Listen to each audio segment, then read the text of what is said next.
What is up, YouTube? My name is Rextra. That's how you pronounce my YouTube channel. I want to showcase my brand new, state-of-the-art 0.5 Divinity Cast on Crit Infinite Comet Stormweaver build. Let's get into it. So, this build revolves around the Immaculate Adherence Solar Amulet. This is a new item that was added to the game this league. Belton on YouTube, that guy is the GOAT, made a video on this amulet, and I was previously running the Cast on Elemental Ailment Infinite Comet Adonia's build on Stormweaver.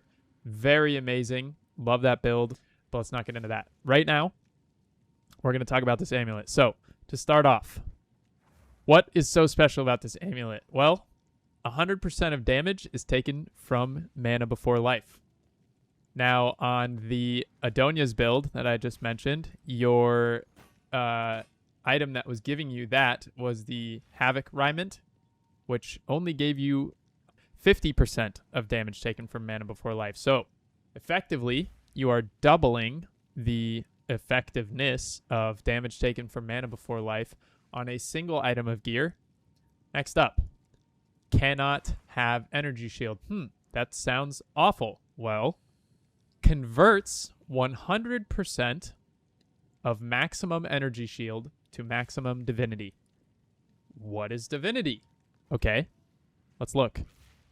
Divinity can be spent for skills similar to mana. I've never heard of this before. Let's keep reading. Divinity inherently regenerates at a rate of 25% per second. Okay, wait. So you're telling me that this amulet is giving me 100% of my damage taken from Mana Before Life without any drawbacks, as well as converting 100% of my maximum energy shield to divinity, which I can use on spells or anything, skills for that matter. Let's keep reading. 97 in my case, but we'll say 100% increased maximum divinity. Okay, so it's taking 100%, converting 100% of my maximum energy shield to maximum divinity and increasing it by 100%, doubling my maximum energy shield and converting it to divinity. And I can use it to use my skills. Sounds pretty broken. Here's the caveat. 20% reduced max divinity per corrupted item equipped. This is a big one. I currently have one corrupted item on my whole build, right? Nothing else is corrupted. I was an idiot. I tried to quality my craft up to 30. It hit 22 and bricked. Or I shouldn't say bricked because all it did was corrupt it. But nonetheless, that is 20% reduced max divinity for me. Unfortunate. Moving on. Skills cost divinity instead of mana or life. Okay. So, this amulet is taking 100% of my damage from mana. It's converting all of my ES to divinity. It is giving me double divinity per ES. And it is allowing me to use divinity for skills. Now, what else would we be using that would give us something like that? A lot of people like to do Eldritch Battery for Mana Before Life, right? Because then they're using their mana as energy shield, essentially. But it doubles your mana cost. Your mana cost is doubled, and you're spending mana instead of divinity. So you're spending your mana to cast spells, and your mana is what takes damage for you. So this amulet has the upside of no doubled mana cost, and you're not spending mana. So you stack mana, you stack mana, you stack mana. 100% of your damage is taken from Mana Before Life, and then you're spending divinity instead. Well, that sounds great, but who cares? Well, Cast on Crit Comet cares. Why? Because of what we read earlier. Divinity inherently regenerates at a rate of 25% per second. So 4 seconds, you're back up to max. And let's say you have less than a boatload of comets. That 25% flat is doing a whole lot to keep the comets coming, right? Your divinity is going to... I mean, look at Spark. Spark just does nothing. It can't even put a dent in it, right? Like, it's regenerating much, much faster than mana would. Mana would be draining. This just stays at a constant maximum. There are some downsides, first of all, right? Like, you are not getting the cast on crit or cast on elemental ailment from an absent amulet, which is huge because that is free 100 spirit. So yes, you have to stack a lot of spirit, as I use a lot of spirit for this build, but it's worth it. So pick up a dueling wand. This wand I crafted myself. We're looking for +8. That's pretty good. So needless to say, the dueling wand is a very good option for this build. You could use Adonia's for this as well, but you're losing out on the plus to level of all spell skills if you build it like I have. So there is that. You also are losing spirit on the amulet. Right, so you can get 50, and now you only have 15. So there is that. That's the same spirit caveat that I mentioned before. You are benefiting much more from the rolls on this amulet than if you were running an absent amulet. Going deeper into the gear on this build, as I explained, I do have a Stoic Scepter. We are using Stoic Scepter for discipline. Why? Because look down here at my divinity. That's a lot of divinity, right? It's converting that flat 309 total maximum energy shield, doubling it, and then adding it into my divinity pool, right? So now we're also gaining quite a bit of mana here, as well as some intelligence, which also gives us mana and helps with our attributes. Not much else there. The wand, like I said, you're looking for just your damages and some mana and plus spell skills. Crit, obviously we're a cast on crit build, so critical hit chance for spells will take you a long way. Cast speed as well. The helmet that I have is nothing special really. One thing I will mention is mana cost efficiency.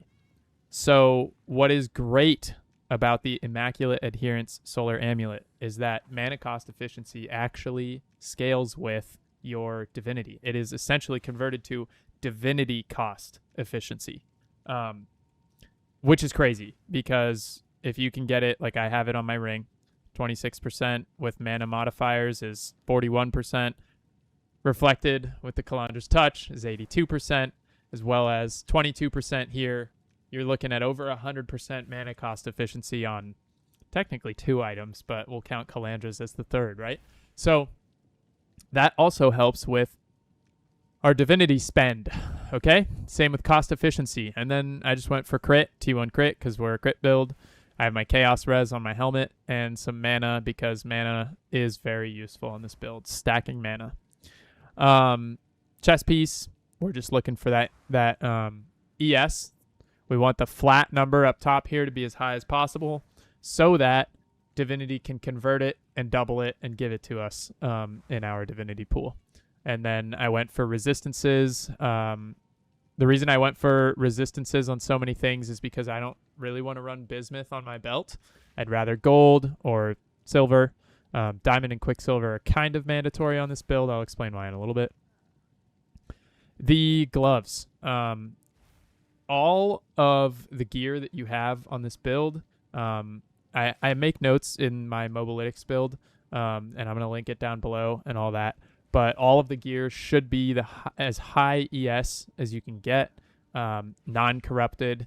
Ward doesn't matter too much, but keep in mind that Runic Ward does reduce the amount of energy shield base that some of these items have.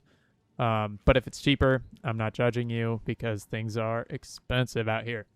So, yeah, the gloves. We are looking at the Kohler's Hunt rune, socket-bound rune, and that is going to allow us to get things like +2 projectile and projectile speed. Instead of critical damage bonus here, you could also go for projectile damage bonus. I think it might be better seeing as you can get critical damage bonus elsewhere in higher quantities, such as on sapphires in your tree. But these were the only gloves on the market that had the lightning res that I needed, as well as really good rolls elsewhere, so I bought them. What else? The boots. The boots, nothing special with these.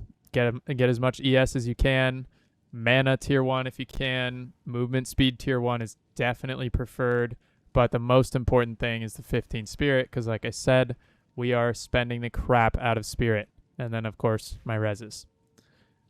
The Mage Blood, I went for gold, silver, diamond, quicksilver. Obviously, rarity, skill speed, crit, and move speed. I feel like this is all pretty self-explanatory. Like the gold is a quality of life. Silver is kind of also a quality of life, but can technically scale. Your damage output as skill speed always does. Critical hit chance, mandatory. Gotta have it. You're a cast on crit build. Critical hit chance is just what you need. And then move speed is another quality of life thing, but highly recommended because there's no traversal. Like, you're not running infinite blink on this build. It's not a temporalis build yet. Wink, wink. So anyway, that's most of the gear. As you probably noticed, we don't have a second weapon set. We're chilling in the first weapon set. And that's that. All right, let's move on to the skip passive tree first. So, passive tree, Ascendancy. We went with the Stormweaver Ascendancy. Why? Let me show you why. So, moving on to the left here, we have remnants can be collected from further away. I'll get into that in a sec. But elemental infusions. What are we running? We're running Comets. Comets, when they're fire infused, are great. Sparks, when they're cold infused, it doubles the damage. So elemental infusions in general, we want. We're also cast on elemental ailment. So we're dealing a lot of ailments. We're getting a lot of infusions. It all works together. Over on the right side, more remnants. I'll get into that in a sec, right now actually. Remnants can be collected from further away, and remnants you create reappear once after 3 seconds after being collected. So what do remnants do for this build? Jump over to our skills here. I'll show you that we do have mana remnants, and obviously grants mana remnants. But how does it grant mana remnants? Killing an enemy affected by an elemental ailment, or critically hitting a target affected by an elemental ailment. We are doing both of those things. We are a cast on crit and cast on elemental ailment build. So we are critting and killing elementally ailed monsters quite a bit. So this is huge for us because then we're getting mana remnants. Remember, our 100% of our damage is being taken from our mana before life. So remnants over capping our mana and giving us quite a bit of tankiness. Critical hit chance for spells, self-explanatory. Cast on crit build, we want crit. Same thing here. The only thing is Archon. So, or let me take a step back. Elemental Storm is triggered on critical hits with spells. We have Arbiter's Ignition in Elemental Storm. What does Arbiter's Ignition give us? It gives us Elemental Archon. Elemental Archon grants... Nope, I can't hover it. Elemental Archon grants 25% more elemental damage with spells, and hits with spells cause more freeze buildup, more flammability magnitude, and shock chance. Well, those are all elemental ailments. And more elemental damage. So this is really big for us, okay? Tempest Caller, we're going to be critically hitting everything. It's going to trigger the elemental storms. It's going to drop an elemental storm. The elemental storm is going to give us elemental Archon. And if you didn't notice, we have Dominion allocated on our necklace, which gives Archon no recovery period after it goes away. So it means we can instantly go back into Archon. Very, very powerful. Trust me. More critical hit chance here. And +2 limit for elemental skills. This is quality of life. Obviously, like being able to cast more elemental skills is great because we use them. All right. So talking about the tree, I will say that this league is heavily centered around the 5 mod crafted sapphires, or in this case, jewels in your tree. And I feel like a lot of builds are straying away from getting into too much into the weeds on trying to find these sick little branches that have all these cool mods on them and just crafting it, right? So if you notice here, we have 1, 2, we'll say 3, 4, 5, 6, 7 total jewel sockets, right? Like, we are cranking out the jewel sockets. One of which is a from nothing diamond that I'll get into later on in just a second here. But I want to go over just the sapphires, because you can pretty much craft a ton of identical sapphires. Let me use this other one as an example. Magnitude of ailments you inflict. That's a pretty damn good roll for us, considering the fact that we are dealing quite a bit of ailments. Surface level, it's going to help you apply those elemental ailments quite a bit faster and more in more magnitude. Increased effect of suffixes, and then we're going for the 3 suffix mods with critical hit chance, critical spell damage bonus, and critical damage bonus. Very self-explanatory. And we are picking up quite a few of these similar looking sapphires, as you can see. Meta skills gain increased energy should be a pretty self-explanatory roll. That's just going to make it so that cast on elemental ailment and cast on crit gain increased energy. Those are meta skills. This one has cast speed on it. Cast speed's great for us. And this one is exactly the same as that, with cast speed, crit, and magnitude. Okay, so we're picking up quite a few. Oh, I forgot this one. Zarok's Refrain down here.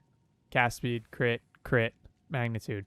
So yeah, we walk up this way. We pick up some elemental stuff here, and then we walk out just to these 2 jewel sockets. We come up this way, and we grab these remnant nodes here. These are very good for our mana remnants. The From Nothing Diamond, I'll get into this now. Passives and radius of conduit can be allocated, right? So conduit's over here. It allows us to pick up these 4 nodes, notable nodes, without having to path to them, saving us, 1, 2, 3, 4, 5, 6, 7, 8, 9, 10 points, right? Allowing us to walk to other parts of the tree. But these are juiced notables. Look at these. This time lost sapphire is juicing up these notables and giving us everything we need on the build. Magnitude of ailments, cast speed, crit. This one has mana cost efficiency. This one gives us increased Archon buff duration. Energy shield recharge doesn't matter too much.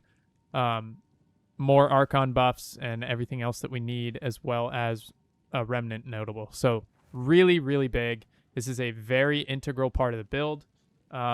It's very expensive. It's like 600 div, I think, 580, 575 when I picked it up yesterday. And it really makes or breaks this build in terms of your time lost sapphire. One other very, very important piece of this passive tree is going to be this tree right here. We're getting quite a bit of mana regen, which, just like mana cost efficiency, mana regen gives us divinity regen instead of mana regen. Same with mana cost efficiency. It's divinity cost efficiency, if you want to think about it that way. And then here, arcane intensity. This notable here, arcane intensity, 3% increased spell damage per 100 maximum mana, and we're mana stacking, is gorgeous for us. It gives us, we have 2,400 mana right now. That's 24 times 3. It's 72 percent increased spell damage. Insane. Coming out this way, more spell damage and projectile speed, as well as another very big notable in our time lost circle here. Same with this invocated efficiency. This whole tree is very useful. I didn't end up picking up this right side of it, but look at that. Mana cost efficiency, triggered spells deal increased damage, as well as more damage here. Let's talk about these real quick. Freeze buildup. So I did a little bit of deep diving on elemental ailment and figured out that freeze buildup, freeze in general, gains 10 times increased energy over ignite and shock, meaning you want freeze. So we grabbed these freeze nodes for sure when we walk down this way towards this bad boy, Evocational Practitioner, giving us critical hit chance if we triggered skills recently. A triggered skill is a cast on skill, so we are always triggering skills. And meta skills gain increased energy if you crit. So this is a huge tree for us. Disgusting. Walk down this way, pick up another Sapphire node, and grab mana cost efficiency and regen rate. Tale as old as time there. Coming down this way to this Sapphire node, we picked up the ailment chance and elemental damage. This is really, really big for us because of our cast on elemental ailment. We want increased chance to inflict ailments, and we want increased elemental damage once we do inflict those ailments so that we can gain energy on our cast on elemental ailment. Walking down this way towards our last Sapphire, we did reach out here for some critical damage bonus and some critical hit chance. Pretty self-explanatory. And we picked up our last Sapphire. So that about Vigorous Remnants and Arcane Remnants. These are huge. So every time we collect a Remnant, you recover max life and you recover max mana when you collect it. More max mana than what you're already getting, which is huge, right? Because if we're taking damage from mana before life and all of our mana gets taken away, and it eats into our life, then we pick up a Remnant and it fills both. It's great. It's awesome. And then it gives us some distance to collect. This right here, mana cost efficiency and regen, just grabbing all the cost efficiency I can. Yep, elemental damage. These are great. You just get elemental damage if you've dealt an ailment. Picking that up for sure. And so here we go. So for skill gems, Elemental Storm, I went over. It gives us Arbiter's Ignition, Elemental Archon. We're going to pick up Fire Attunement for more fire damage. We're going to pick up Ignite 3 for more flammability magnitude and dealing damage faster. Cooldown Recovery for that cooldown rate, and Magnified Area for increased AoE. Spellslinger, we are going to pick up Living Bomb. This is going to be giving us our fire infusions for our comets. If you look here, our fire-infused comets do a whole lot more than our regular comets. So this is an integral part of the build. Please, please, please always be using your Spellslinger the second the energy bucket fills. This is going to change your life. Moving on, we have Harmonic Remnants for that. Creates additional remnants and collects them further away. Overabundance adds 1 to the limit of how many seeds you can have. Fire Pen, ignoring fire resistance as we are doing fire damage, and Concentrated Area to do more damage. Discipline, as I talked about earlier, this gives us more total to maximum energy shield, meaning more divinity. Picked up Clarity here for mana regen rate, which, remember, can be considered as divinity regen rate. And Quality of Life skill gem here, Uhtred's Omen, gives us 2 levels if we have 1 other support modifying them. Spark, this is the big one. You want +1 to Corruption, 23 Quality. This will give us more projectile speed with more quality. As you can see, mine's 42 out of 30, as well as damage. Rakiatis Flow, mandatory. You cannot do this build without it. If you don't have it, buy it. If you can't afford it, buy it. Projectile Acceleration 3, giving us giving us more damage and proj speed based on our speed increases and reductions to speed. Pierce is a big one. You always want to be piercing with your sparks. This will allow them to spread across the map, go through mobs, deal their crits, deal their elemental damage, and keep going. Zenith. This is a huge one. Zenith catches a giga buff from the Immaculate Adherence Amulet. Why? Because we're spending divinity instead of mana. And because supported spells deal more damage while you're above 90% of your mana. Well, guess what? When I'm casting shit, I'm not spending my mana. So I'm always above 90%, which means I get a 30% more damage multiplier on my spells. Every spell I want. You can use Zenith as many times as you want. This is huge for damage. Pinpoint critical. Firestorm and Frostbomb. I'm going to go over these quickly. Firestorm is great for getting extra crits. As you can see, I casted that without any cold or lightning infusions, and it is only fire. Let me cast my Frostbomb and cast it again. Look at that. That's a lot of cold and lightning infusions. So you cast your Frostbomb, you cast your Firestorm, you get quite a bit of crit, quite a bit of elemental ailment application. It has a pretty nice critical hit chance here, as well as dealing fire, ice, and lightning.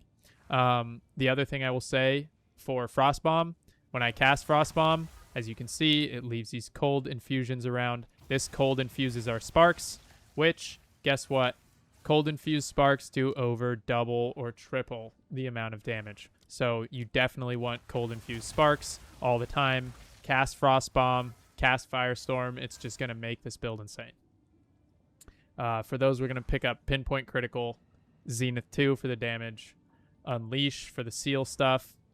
A little bit confusing for me, but I'm Efficiency for less cost, and Prolonged Duration for increased skill effect duration. For Frostbomb, we're picking up Short Fuse so that they detonate faster, Spell Cascade so that, as you can see, it cascades on the screen, Cooldown Recovery because there is a cooldown time for it, Harmonic Remnants so we can pick up and generate more of those cold infusions faster or longer away, and Zenith for damage. Moving on to Spirit. For Spirit, we are going to be using Cast on Critical and Cast on EA, Elemental Ailment.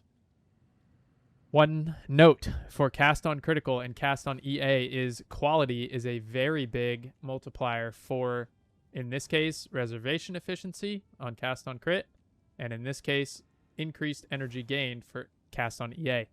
These are going to be huge. As you can see, mine's not even 23 quality on EA, and it still gains from the 5% an extra 3% increased energy. These are huge. You want quality on those, corrupted quality. We're going to be using Comet and Cast on Critical.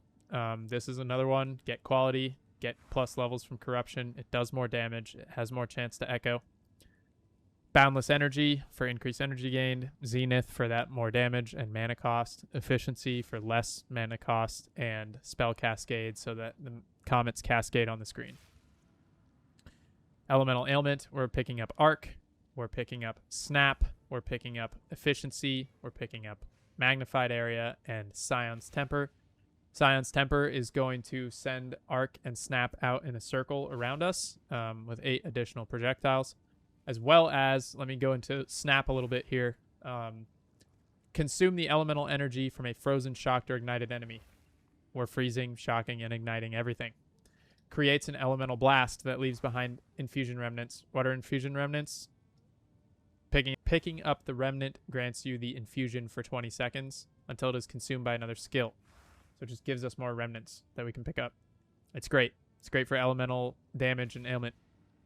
Arc is just big mob clear. This is quality of life. It's amazing.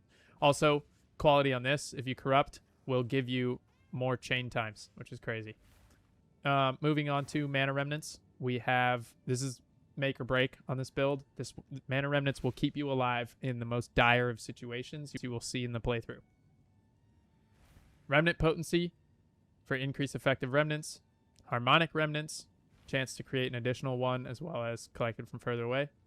Katal's Rejuvenation. This will essentially give you 8 stacks of 5% cooldown recovery. This is huge because Frostbomb and Firestorm have cooldowns. So as you can see, if I was doing damage with Katal's Rejuvenation, I would have cooldown.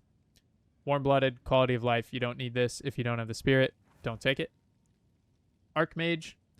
We are using Archmage because, look at this. Spells gain 4% of damage as extra lightning for each 100 max mana you have. Wait a minute. That sounds like something we were looking into earlier. What is this? Arcane Intensity. Increased spell damage per 100 max mana, and we're mana stacking. So yeah, we're looking at a total of almost 96%, exactly 96% damage is lightning increase. It's insane. Quality will give you reservation efficiency, which will make it cheaper on your spirit. We're running Lightning Mastery, Diala's Desire for quality and level of supported skill, Clarity for mana regen, and Cool Headed for quality of life. Last but not least, Elemental Conflux. 8-second duration between elemental randomizations. Buff grants with quality 74% more damage effect with the affected element. And quality gives it even more damage with the affected element. So in total, we're getting 74. This is huge. As you can see, it cycles here. I want to mention that I put compressed duration in it, so it makes it 5 seconds. It swaps every 5 seconds. This is nice because then you're getting different elemental damage every 5 seconds, which is great for different scenarios. Cold Mastery, so that when it gets to cold, we get +1. And Uhtred's Augury. This is quality of life, but definitely worth using in this if you can afford it. All right, thanks for watching, guys. Sorry if I talked your ear off there. It was quite a long video. Pretty excited about this build. It's my first ever unique build showcase. If you want to see more content for PoE, let me know, and I'll continue uploading. And I do stream, so I will link my Twitch. And if you guys want to see me stream, then I can start going live. See you guys.